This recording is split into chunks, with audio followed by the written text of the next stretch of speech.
Fala galera, tudo bom? Vamos para mais uma videoaula hoje aqui de Bioquímica? Hoje nós vamos falar sobre as proteínas. Para começar, uma curiosidade, proteínas vem do grego proteios, que quer dizer primeiro, primordial.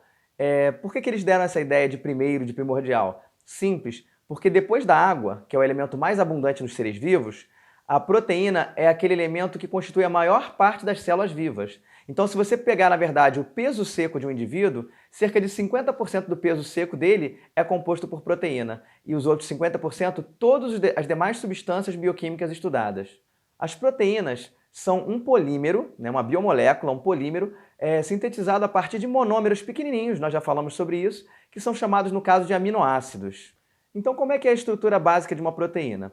Uma proteína possui um carbono central chamado de carbono alfa, ou assimétrico, de onde partem 4 grupos químicos diferentes. Um grupamento amina, um grupamento carboxila, que representa o ácido, daí o nome aminoácido, grupamento amina e grupamento ácido, um hidrogênio e um radical, que pode ser um entre 20 tipos diferentes. Existem 20 tipos de aminoácidos diferentes na natureza. Eles podem ser vistos na tabela que está aparecendo aí para vocês. Alguns aminoácidos são apolares, ou seja, hidrofóbicos, como esses que vocês estão vendo aí. Essas cadeias todas que estão aparecendo são cadeias apolares, hidrofóbicas. Eles podem apresentar cadeias laterais polares, ou seja, hidrofílicas, como essas que vocês estão vendo aí. Todas essas cadeias marcadas em verde são hidrofílicas, são polares. Ou podem ser aminoácidos carregados eletricamente, que no caso acabam sendo hidrofílicos também. Quando essa carga elétrica deles é negativa, eles se tornam mais ácidos. E quando essa carga elétrica deles é mais positiva, eles se tornam mais básicos, como vocês estão vendo aí novamente nessa imagem. E da união desses monômeros chamados aminoácidos, nós formamos moléculas chamadas de peptídeos. Se você juntar 2 aminoácidos, você vai ter um dipeptídeo. Juntando 3 aminoácidos desses, nós temos um tripeptídeo, e juntando 4 ou mais aminoácidos desses, nós temos um polipeptídeo. Existe um número específico de aminoácidos, se eu não me engano, algo em torno de 70 aminoácidos unidos, para formar aquilo que nós chamamos oficialmente de proteína. Então, resumindo, eu posso dizer que um peptídeo ou uma proteína nada mais é do que uma molécula formada, um polímero formado, pela união de diversos aminoácidos ligados por ligações chamadas de ligações peptídicas, como a que você está vendo aí ao lado. Essas ligações peptídicas são formadas pela união entre o grupo amina de um aminoácido e o grupamento carboxila do outro aminoácido através de uma reação de desidratação, onde uma molécula de água é liberada. Toda a proteína é formada por um ou mais tipos de polipeptídeos que, quando são produzidos, eles se torcem, se enovelam, são arranjados numa estrutura tridimensional que desempenha uma determinada função. É isso que definiria uma proteína. Então, uma analogia muito boa seria a do novelo de lã. Quando você forma polipeptídeos, esses polipeptídeos são representados nesse exemplo que eu estou dando para vocês pelo novelo de lã. Ele tem a estrutura básica, mas ele não tem a função ainda. Se você pegar esse novelo de lã e começar a tricotar alguma coisa, uma blusa, um cachecol, um pano de mesa, essa estrutura gerada vai ter a função necessária. E percebe, ela é formada por aquele fio de lã anterior, que no caso são os polipeptídeos. Mas como que ocorre esse dobramento? Como é que a proteína, ao ser formada, ela vai se enovelando, se dobrando, se torcendo, contorcendo, como eu estou falando para vocês? Simples. Essas torções e enovelamentos são gerados pelas interações químicas que ocorrem entre as moléculas de aminoácidos. Então, nesse sentido, você tem 4 tipos de modelos estruturais para uma proteína. A estrutura primária, que é essa que vocês estão vendo aí, que representa nada mais, nada menos que uma sequência específica de aminoácidos em linha reta. A estrutura secundária, que é formada ou na forma de uma hélice, chamada tecnicamente de alfa-hélice, ou nesse zigue-zague, que é chamado de folha beta preguiada. Em ambos os casos, você vai ter aminoácidos interagindo uns com os outros. Então você vai ter, por exemplo, uma molécula carregada positivamente sendo atraída por uma negativamente, você vai ter interações hidrofóbicas, você vai ter forças intermoleculares, ligações fracas sendo feitas entre essas moléculas e elas vão se enovelando, formando uma espiral ou aquele zigue-zague, que é a folha beta preguiada que eu citei agora. Quando essas estruturas secundárias se juntam, você tem a chamada estrutura terciária, como esse exemplo que vocês estão vendo aí. A estrutura terciária nada mais é do que a união de várias estruturas secundárias. Então você pode perceber várias alfa-hélices e várias folhas betas interligadas formando essa estrutura. Lembra até um novelo de lã, não lembra? E por fim, a estrutura quaternária é quando várias estruturas terciárias como essas são unidas. A molécula que vocês estão vendo aí agora é uma proteína em estrutura quaternária. Então vamos só exemplificar. A proteína que vocês estão vendo aí é um exemplo de proteína em estrutura primária. É apenas uma série de aminoácidos ligados em linha reta. Já a proteína que vocês estão vendo aí é uma estrutura secundária. Ela apresenta ligações de hidrogênios realizadas entre os elementos repetitivos dos seus aminoácidos. O que eu quero dizer por elementos repetitivos? A parte que se repete para qualquer aminoácido. A parte que tem o hidrogênio, aqui tem o carbono central, o grupamento amina ou o grupamento ácido. Ela não interage pelos seus grupos funcionais, não interage pelos radicais. É o que acontece, por exemplo, com a queratina, uma proteína muito importante para a pele, fios de cabelo, unhas, que é uma estrutura em alfa-hélice, e a teia de uma aranha, que é formada por uma proteína em estrutura de folha beta pregueada. Já a molécula que vocês estão vendo aí é uma proteína em estrutura terciária. Observem que o que está acontecendo aí são interações hidrofóbicas, ligações de hidrogênio ou ligações iônicas, mas dessa vez elas ocorrem entre os grupamentos funcionais, entre os radicais. É interessante notar que através das interações hidrofóbicas, as partes apolares são postas para o centro da proteína, enquanto que as partes polares são agrupadas ao redor da proteína. É por isso que muitas proteínas têm cargas elétricas, são hidrofílicas, como essa imagem que vocês estão vendo aí, de uma proteína totalmente envolvida por uma capa de hidratação, como foi citado lá na aula de água e sais minerais. Outra coisa interessante de se notar é que todas essas interações são fracas, como eu falei, mas o conjunto delas, várias ligações fracas, fazem uma estrutura bem estável. Seria o equivalente ao pegar uma porta de madeira bem pesada e colocar apenas um trincozinho nela. Qualquer pancada nela, ela arrebentaria, não é isso? Mas se eu coloco 20 ou 30 trincos desse, aí o conjunto de trincos vai gerar uma estrutura bem mais resistente, não é?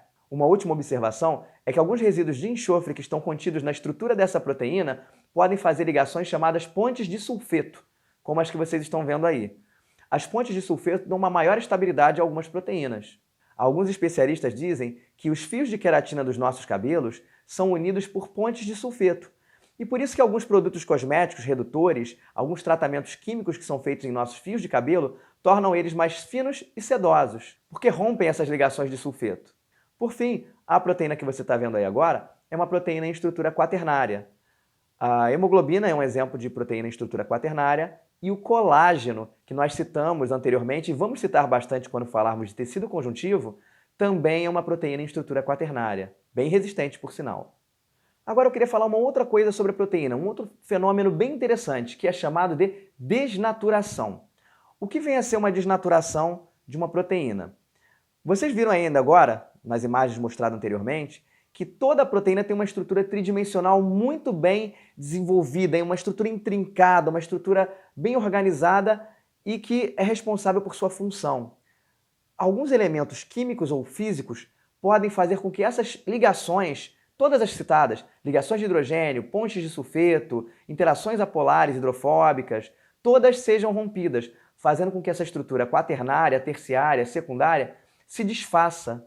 Quando você coloca, por exemplo, uma proteína em um solvente apolar, toda aquela parte apolar que estava protegida internamente, ela vai sair, ela vai desestabilizar a estrutura daquela proteína e o seu formato nunca mais será o mesmo. Compostos eletricamente carregados podem interagir com as regiões carregadas negativamente ou positivamente dessas proteínas, fazendo com que elas se desestabilizem e se partam. A ureia é um composto que consegue romper, por exemplo, ligações de hidrogênio. Variações no pH do meio podem fazer com que os padrões de ionização das aminas e dos grupos carboxila sejam alterados. E o que isso vai resultar? Isso vai resultar numa diferença de atração ou repulsão eletrostática. Então, novamente, a estrutura dessa proteína vai se desfazer. Uma parte que estava sendo fortemente atraída pode ser repelida, uma parte que estava sendo fortemente repelida pode ser atraída e assim por diante. Por fim, a temperatura, ou melhor, o aumento da temperatura, o aumento do calor no meio, pode fazer com que uma proteína se desestabilize e se desnature. Mas como isso acontece? É só você se lembrar do conceito de calor, que nós vimos algumas aulas atrás. O calor nada mais é do que a agitação térmica entre as moléculas, não é isso? Então imagina aqui comigo, quanto mais eu cedo calor ao meio, mais as moléculas constituintes de uma proteína vão se agitar. E quanto mais elas se agitam, mais rápido, mais rápido, mais rápido, mais eu favoreço o quê? A quebra, a disjunção entre essas partes que estavam mantendo a proteína unida. Normalmente, essa temperatura está por volta dos 40 graus Celsius, ou seja, acima dos 40 graus Celsius, a maioria das proteínas começa a se desnaturar e perde a sua função. Entende agora por quê? Que uma febre, quando passa dos 40 graus, pode ser prejudicial ao seu corpo, pode levar à morte? Porque ela pode começar a desnaturar todas as proteínas do seu corpo, fazendo com que elas percam a função. Ah, professor, mas e se a proteína desnaturar? Existe alguma forma dela se renaturar, dela se refazer? Até existe. Algumas proteínas, após serem desnaturadas, quando o fator que provocou a desnaturação é removido, as interações começam a se refazer e ela vai se ligando do jeitinho exato que ela estava antes. Isso é raro. Um exemplo clássico é da lisozima, uma enzima presente na nossa lágrima. Então grave isso. Se a proteína desnaturar, ela perde a sua função. Por quê? Porque normalmente a função de uma proteína é devido à sua estrutura tridimensional, ao formato dela. Até mesmo porque normalmente uma proteína tem um trabalho de se encaixar numa outra para executar uma função. E se você muda esse encaixe, você muda esse formato, você afeta toda a reação química biológica que seria realizada. Ok, beleza. Então qual seria a função de uma proteína no organismo? Poxa, tem muitas funções que uma proteína pode executar no seu organismo. Como eu falei, 50% da sua massa seca é de proteínas. Então são muitas funções mesmo. Eu vou citar apenas algumas. Existem proteínas que são enzimas e elas catalisam reações químicas, mas nós vamos falar sobre isso na próxima videoaula. Existem proteínas que servem à defesa do seu organismo, como as imunoglobulinas, ou popularmente conhecidas como anticorpos. Existem proteínas que servem ao armazenamento de energia, como a albumina, que é encontrada no interior de ovos. Ela serve como uma fonte energética para a geração do embrião ali dentro. Existem proteínas que têm a função de transporte. Você vai ter proteínas transportadoras na membrana de sua célula, falaremos isso daqui a algumas aulas, e você tem proteínas como a hemoglobina, que transportam o oxigênio no sangue. Existem proteínas hormonais. A insulina é um exemplo clássico de proteína hormonal. É uma proteína que forma hormônio, um hormônio que regula a taxa de glicose no seu sangue. Existem proteínas receptoras, essa nós falaremos bastante quando falarmos de receptores celulares, moléculas que vêm do exterior da célula, se encaixam e executam algumas funções. Quando falarmos de vírus, inclusive, vamos falar de algumas proteínas receptoras que os vírus utilizam para serem internalizados numa célula. Existem proteínas motoras, como a chamada actina e a miosina, que são proteínas consideradas contráteis, que servem à contração do seu músculo. Falaremos disso também em determinado momento. E as principais são as proteínas estruturais, aquelas que formam as estruturas do corpo. Eu já citei a queratina, que forma pelos, cabelos, unhas, uma camada impermeável na sua pele. Além disso, geram estruturas em animais mamíferos como pelos, espinhos, garras, unhas, cascos e várias outras estruturas que nós mencionaremos mais adiante também. O colágeno, outra proteína estrutural muito falada, ele está no seu tecido conjuntivo, dando estabilidade, ele vai formar ossos, tendões, ligamentos, veremos tudo isso mais adiante também. Bom, se você chegou até aqui, isso é o suficiente para se entender o básico de proteína. Mas se você quer saber um pouco mais, vamos então ao material especial que eu preparei para vocês mais uma vez.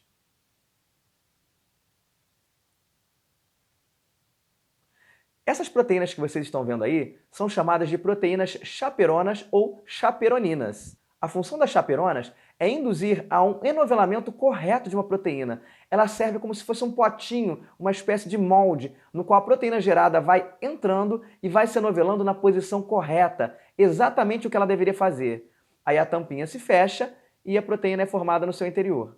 Agora, como que ela faz isso? Dentro desse potinho com uma tampinha que vocês estão vendo aí, existe um ambiente hidrofílico que pode ficar preservado do ambiente hidrofóbico ao redor. Além disso, dentro desse potinho chamado chaperona ou chaperonina, a proteína formada fica imune a qualquer outro tipo de interação que poderia desestabilizar as ligações de suas estruturas. Resumindo, a chaperona protege a proteína de qualquer adversidade do ambiente citoplasmático. Então, sistemas moleculares que interagem com as chaperoninas são muito interessantes, porque eles verificam se o dobramento correto ocorreu, e aí, se a proteína tiver sido dobrada de forma errada, eles vão promover um redobramento de forma correta, ou então vão marcar essa proteína para destruição. Fantástico, não? Só por curiosidade, algumas doenças provocadas pelo mau dobramento de proteínas são o mal de Alzheimer, o mal de Parkinson, a fibrose cística e a chamada doença da vaca louca, ou encefalopatia espongiforme bovina. Outra pergunta que você pode fazer é: como é que os pesquisadores sabem qual é o formato exato de uma proteína? Como é que eles conseguem detectar isso, entender isso? Existem métodos muito conhecidos que são a cristalografia por raio-x, vocês devem entender isso melhor numa aula de química, a espectroscopia por ressonância magnética nuclear, a gente conhece muito como ressonância magnética, para fazer exames médicos, E hoje em dia nós temos métodos muito mais modernos e eficazes relacionados à bioinformática. Já ouviram falar em bioinformática? É informática aplicada à predição de fenômenos biológicos. Então, nesse caso da bioinformática associado ao enovelamento de proteínas, você vai colocar como input no seu sistema todos os dados de enovelamento de uma proteína, sejam as interações hidrofóbicas, hidrofílicas, grupamentos ácidos, básicos, etc. Tudo aquilo que eu falei.